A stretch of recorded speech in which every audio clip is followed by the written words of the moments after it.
বর্তমান সময়ে নিজের কাজকে মানুষের সামনে বেশি করে নিয়ে আসার জন্য প্রয়োজন প্রচুর প্রমোশন।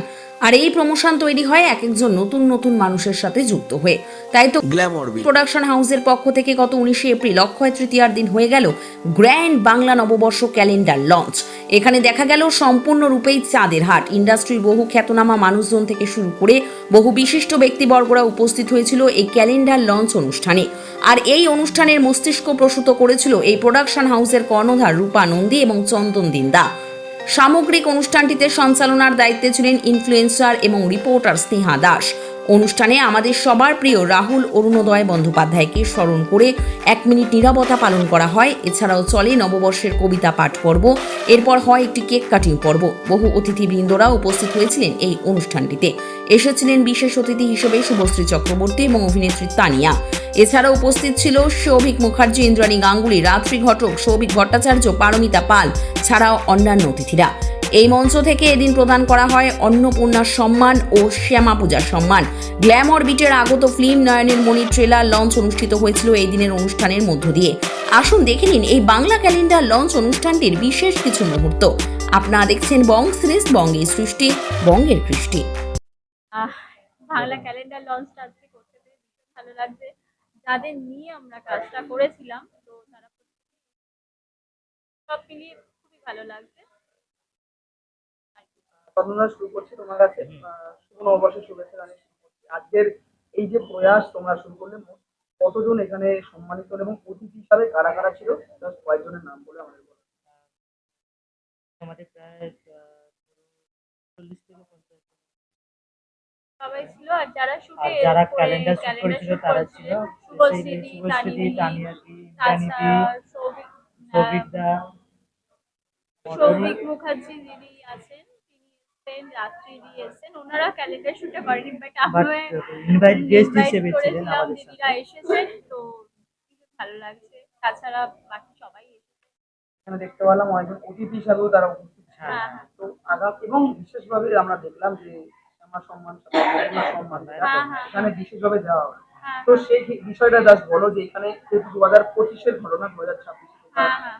তো আগামী দিনে কি একটা আসতে চলেছে? তোমাদের তো দুর্গাপুজোর সময় সম্মান বা পরিক্রমা চলে, সেই হ্যাঁ, হ্যাঁ। বিষয়টাকে জাস্ট আলোকপাত করো। অ্যাকচুয়ালি আমাদের মানে গত বছর 2025 শ্যামা সম্মানের যে প্রাইজটা সেটা আমরা দিতে পারিনি, একটু বিশেষ কারণ থাকার জন্য। তো সেটাই আজকে তুলে দেওয়ার চেষ্টা করেছি। আর এবছর যেমন 2026-এ দুর্গাপুজোর শারদ সম্মান, শ্যামা সম্মান যেরকম হয় সেরকম হবে। তো তার জন্য যেটা রেজিস্ট্রেশন আমাদের চালু হয় সেটা আশা করা যাচ্ছে মে থেকে স্টার্টিং করবো।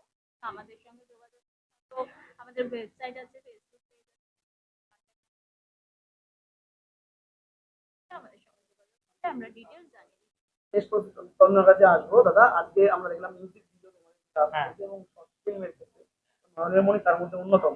তো সেটার আমরা অরিজিনাল সং বিষয়েও শুনতে পারলাম। এবং তো সেই বিষয়টা বলো, তোমাদের যেমন মডেলিং দিকটা রয়েছে, তোমার দিক রয়েছে, তেমনই শর্ট ফিল্ম বা মিউজিক ভিডিওর ক্ষেত্রে কি আনতে আসছে 2026-এ? 2026-এ তো অনেক প্রজেক্টই আমাদের হাতে আছে এখন। তার জন্য ওয়ার্কশপ, অডিশন হবে ফার্স্ট। আমরা অডিশনের ডেট আমরা খুবই শীঘ্রই তাড়াতাড়ি ঘোষণা করবো যে কবে কি থাকছে, কোথায় থাকছে, সমস্ত কিছু আমরা খুব তাড়াতাড়ি ডিক্লেয়ার করবো। তারপরে আমাদের কাজ আছে পরপর ব্যাক টু ব্যাক অনেক কাজ আছে। পরিশেষে নববর্ষের শুভেচ্ছা জানাই এবং অক্ষয় তৃতীয়া আজকে যে সময় কথা বলছিস দর্শকদের উদ্দেশ্যে কি বলবে? হ্যাঁ, অরবিট থেকে। আমার সবাইকে পক্ষ জানাবো থেকে শুভ সবাইকে নববর্ষ। ভালো থাকবেন। হ্যালো, সবাইকে নমস্কার। আমার দর্শক বন্ধুদের, ইভেন আমার সাংবাদিক ভাই বোনদেরকে অনেক ভালোবাসা। খুব ভালো আছি, এই গরমে বেঁচে আছি, বেঁচে থাকতে চাই। সত্যি খুব ভালো আছি, তোমরাও খুব ভালো থাকো। আজকে নববর্ষের ক্যালেন্ডার লঞ্চ হচ্ছে, খুব ভালো লাগছে। রূপা আর চন্দনের সাথে এটা প্রথম কাজ, আর প্রথম কাজেই এত সুন্দর একটা অন্য সময় আমরা যেরকম ফটোশুট গুলো করি, নর্মাল ফটোস, কিন্তু এটা ক্যালেন্ডার শুট, এটা আলাদা।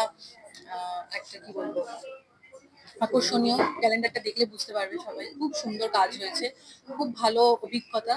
প্রথমবার কাজ করেছি মনে হয়নি, কারণ ওরা এত টেক কেয়ার করেছে, খুব ভালো লেগেছে। পরবর্তী কাজে কি তোমাকে দেখতে পাবো আমরা? নিশ্চয়ই, রূপাচন্দন ডাকলে 100 বার আমি কাজ করব। আর ওদের জন্য এটাই বলবো যে ওরা এখন যেরকম কাজ করছে, আগামী দিনে ওদের জন্য শুভেচ্ছা বার্তা এটাই পাঠাবো যে ওরা যেন অনেক ভালো কাজ করে, আরো অনেক অনেক সুন্দর সুন্দর কাজ করে আর সবাইকে উপহার দেয়। দিদি শুভ নববর্ষ। শুভ নববর্ষ। কেমন আছো? গরমে বেঁচে আছি, এটাই বিশাল ব্যাপার, যা গরম পড়েছে। আজকে এখানে এসে কেমন লাগছে? খুব ভালো, আমি খুব অল্প টাইমের জন্যই আসতে পেরেছি যেহেতু শুটিং আছে, but Rupa is like a family always. আগেরবারও বলেছিলে এবং একটু যদি বলো যে আমার ব্যাপারে যদি একটু চন্দ্রকার কিচ্ছু বলার নেই আলাদা করে, মানে ওরা সত্যি পুরো ফ্যামিলির মতন। আগের দিন যে ওদের সাথে আমি ফার্স্ট শুট করলাম সেটা আমি একবারের জন্য ফিল করি। মানে রূপা তো আমাকে মানে খাওয়ানোর জন্য আমার পেছনে সারাক্ষণ ছুটে বেড়াচ্ছিল, খাও খাও খাও খাও, এখনো তাই করছে। তো মানে আলাদা করে কিছু বলার নেই, মনে হচ্ছে যেন অনেক বছর, বহু বছর ধরে ওদের আমি চিনি। আর গ্ল্যাম অরবিটের সাথে পরবর্তী কাজে কি আমরা তোমাকে আবার দেখতে পারি? ডেফিনেটলি রূপা ডাকলে নিশ্চয়ই আমি কাজ করবো।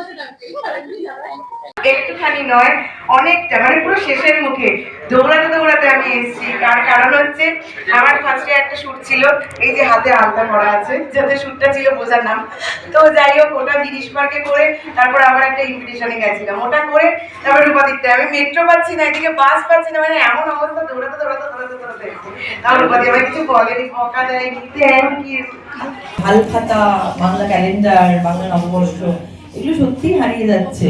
মাঝে মাঝে মনে হয় বাড়িতে ওই মার্চ মাস শেষ হওয়ার পরে মা বলে বাংলা ক্যালেন্ডারটা কিন্তু আনিস, বেরোলেই কিন্তু বাংলা ক্যালেন্ডার একটা আনিস। এবার তখন আমি খুঁজতে বেরোই বাংলা ক্যালেন্ডার কোথায় পাবো, মানে এরকমই অবস্থা হয়েছে। আগে তো পাড়ার পয়লা বৈশাখ মানেই, আমি একটা ভবানীপুরেরই মেয়ে, রোডে আমার বাড়ি। পয়লা বৈশাখের আগের দিন ভাই বোনেরা বসে হিসেব করতাম কোন কোন দোকানে যাবো, কটা ক্যালেন্ডার, কটা প্যাকেট, এবার তোর এটা আমার এটা, মানে এরকম একটা হিসেব চলতো। এখন সত্যি কথা বলতে ওই হিসেবের খাতাটা বন্ধ হয়ে গেছে। এই সময় একটা বিশেষ বিষয়, কারণ আমাদের ক্যালেন্ডারটা চলে গেছে মোবাইল ফোনে, আর সেই মোবাইল ফোনে কোনো বাংলা ক্যালেন্ডার নেই। সেখানে দাঁড়িয়ে বাংলা ক্যালেন্ডারের গুরুত্বটা অ্যাটলিস্ট প্রিন্ট মিডিয়ামে সাধারণ মানুষের কাছে থাকবে, তার একটাই কারণ যে বাংলা আমাদের জীবনে, আমরা অনেকেই বাঙালি বলে নিজেদেরকে গর্ববোধ করি, কিন্তু আস্তে আস্তে আদৌ যে বাঙালিয়ান আর অস্মিতাটা সেটা থেকে আমরা ধীরে সরে যাচ্ছি। জানিয়ে দিই ছোট্ট করে, শ্রেয়াকে একটু উত্তরীয় করে সম্মান জানিয়ে দিলাম, ওর হাতে একটা ক্যালেন্ডার তুলে দিচ্ছি আমাদের পক্ষ থেকে। এরকম আয়োজন, এরকম ইরানি কাণ্ড, একদম মানে কল্পনাতীত একটা ব্যাপার। এই যে একটা অসাধারণ কাণ্ড ঘটিয়েছে চন্দনা রূপা, এটা মানে আমি একদম বাকরুদ্ধ হয়ে গেছি, speechless. I have nothing to say in front of media, but আমার যে এই ভালো লাগছে, এই অনুভূতিটা জাস্ট শেয়ার করলাম। আমার মনে হয় এর থেকে ভালো বাইক আর কিছু হতে পারে না। ঠিক আছে, থ্যাংক ইউ।